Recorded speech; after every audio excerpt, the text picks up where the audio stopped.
jungle.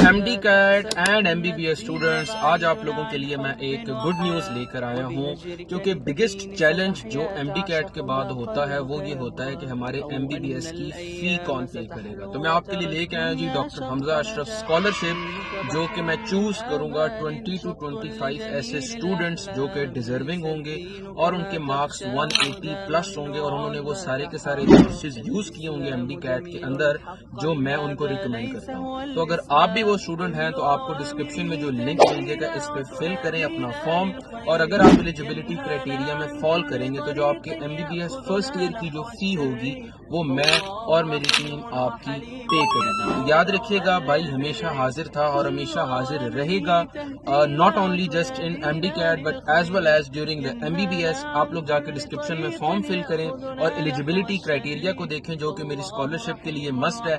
इंशाल्लाह 20 to 25 students को इस दफा जो फर्स्ट ईयर की फी होगी वो मैं और मेरी टीम पे करेगी। डॉक्टर हमजा अशरफ।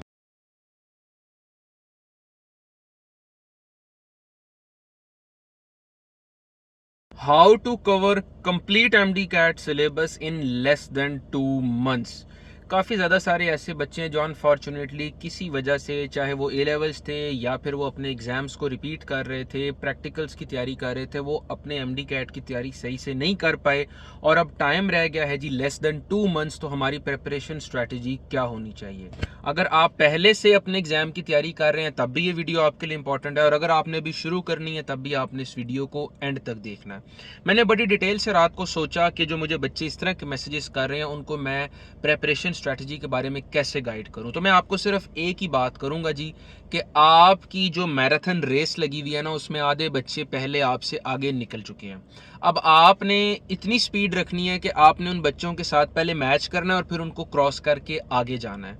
यानी नॉर्मली बच्चों ने 3 से 4 माह पहले तैयारी स्टार्ट की हुई है, आपके पास हैं जी अब 2 महीने, तो आपने अपना सिलेबस पहले कवर भी करना है जी और उन बच्चों के साथ भी आगे मिलना है। तो इसमें सबसे इंपॉर्टेंट चीज़ ये है जी कि अब हमें थोड़ी सी स्पीड भी तेज़ करनी पड़ेगी। और अगर आप ये एक्सक्यूज़ बना के बैठ जाएं कि नहीं जी फलाना बंदा जो है वो 3 से 4 माह की तैयारी कर रहा है, मुझे टाइम कम मिला है, तो आपको कम टाइम में दिन रात एक करके अब तसल्ली के साथ पढ़ना पड़ेगा। इसकी प्रेपरेशन स्ट्रैटेजी को जी हम 2 चीज़ों में डिवाइड करेंगे। नंबर 1 हमारी जो सिलेबस और प्रेपरेशन, और नंबर 2 आती है जी प्रैक्टिस। प्रेपरेशन के लिए आपने अपने सिलेबस को देखना है जी और टाइम को डिवाइड कर लेना है।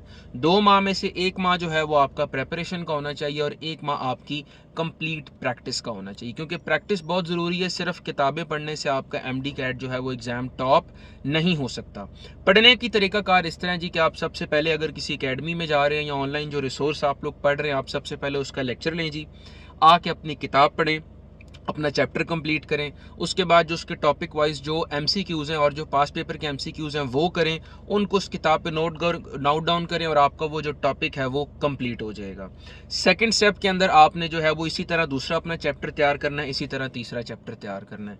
जब ये सारा सिलेबस आपका हो जाएगा, उसके बाद आपके पास एंड में रिवीजन का टाइम और जो पास्ट पेपर्स, जो आपके फुल लेंथ पेपर्स होते हैं, जो एमडी कैट के 2023, 22, 24 के, ये सारे के सारे करने का भी टाइम आखिर में होना चाहिए।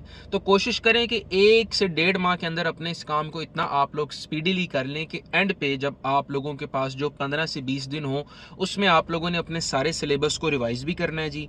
अब के जो बच्चे आपसे बहुत आगे पहले निकल चुके होंगे, जो 3-3, 4-4 माह से तैयारी कर रहे हैं, उनके साथ भी आपने कम्पीट करना है। आप लोगों ने जो पास्ट पेपर्स हैं वो भी करने हैं और आपने अपने सिलेबस को बार बार रिवाइज भी करना है, क्योंकि ये चीज़ें आपकी टिप्स पे होनी चाहिए। अगर आपको एक वैल्यू जो बंदा नॉर्मली 5 सेकंड में याद करता, अगर आपको वो जेन में 1-2 मिनट के बाद आपके जेन में आ रही, तो आपके तो एमसीक्यूज़ का टाइम निकल जाएगा ना जी। वहाँ पे तो 1-1 सेकंड आपका काउंट करता है और स्ट्रेस लेवल इतना ज़्यादा होता है कि जो नॉर्मल जेन चीज़ें होती हैं वो भी बाहर निकल जाती हैं, तो जो आपकी पहले ही कच्ची होंगी तो वो ज़्यादा बाहर निकल जाएंगी। सो एक्सक्यूज़ेस इसके अंदर हमें नहीं ढूंढनी चाहिए। हमें इसके अंदर जो है वो ये नहीं सोचना चाहिए कि हम लोग ये सोचते रहें कि मैं पीछे रह गया हूँ या मैं 2 महीने में कैसे करूँगा जी। तरीकाकार बड़ा सिंपल है जी। 1 माह के अंदर आपका सारा सिलेबस कंप्लीट हो जी, अगले 15 दिन में आपकी रिवीजन हो, साथ साथ जब सिलेबस कंप्लीट हो रहा हो तो टॉपिक वाइज एमसीक्यूज और टॉपिक वाइज जो पास्ट पेपर के जो सवालात हैं वो सारे के सारे आप लोग कर रहे हों। एंड लास्ट 15 दिन के अंदर आप लोग अपने फुल बुक जो पेपर हैं वो भी करें, आप लोग जो पास्ट पेपर हैं वो भी करें और अपनी रिवीजन भी साथ साथ करें। जब ये दोनों चीज़ें रिवीजन्स और पास्ट पेपर्स इन दोनों में जब आप लोग प्रो हो जाएंगे तो मेरे काफ़ी ज़्यादा सारे ऐसे मेरे जो कुलीग्स थे और जूनियर्स भी थे जिनको अनफॉर्चुनेटली किसी फैमिली प्रॉब्लम की वजह से, किसी और इशू की वजह से उनको प्रॉपर टाइम वो अपने एमडी कैट को शुरू में नहीं दे पाए। मेरी अपनी भी यही कंडीशन थी कि मैंने थोड़ी सी लेट स्टडी स्टार्ट की थी, तब तक 4-4 5-5 जो हैं वो चैप्टर्स आगे जा चुके थे। तो इंपॉर्टेंट चीज़ यही है जी कि आपने अपने टाइम को एक्सक्यूज़ नहीं बनाना, मिस नहीं करना, सिर्फ ये जी दिन रात को एक करना है। अगर जिस बच्चे को 3 से 4 माह मिले हैं वो हो सकता है कि दिन में 6 घंटे पढ़ता हो, तो आपको अगर 2 माह मिले तो आपने 12 घंटे पढ़ा है। क्यों? क्योंकि आपने डबल चीज़ों को करना है। तो अगर हर चीज़ में एक्सक्यूज़ बनाएंगे जी तो आप लोग ऑटोमेटिकली, इसका मतलब है कि आप लोग लड़ने से पहले ही मैदान को खाली छोड़ के भाग चुके हैं और आप लोग पीछे की तरफ जा रहे हैं। लेकिन अगर आप लोग उसको एज ए चैलेंज एक्सेप्ट करेंगे, अपने लिमिटेड टाइम के अंदर अपनी जो है वो रूटीन को बनाएंगे, तो इंशाल्लाह मुझे पूरी उम्मीद है कि आप लोग लाजमी जो है वो उन बच्चों को कम्पीट भी करेंगे, क्योंकि मैंने ऐसी मिसालें देखी हैं। उसमें 2 चीज़ें चाहिए होती हैं, एक आपकी डेडिकेशन, एक आपकी कंसिस्टेंसी और एक आपका शार्पनेस लेवल।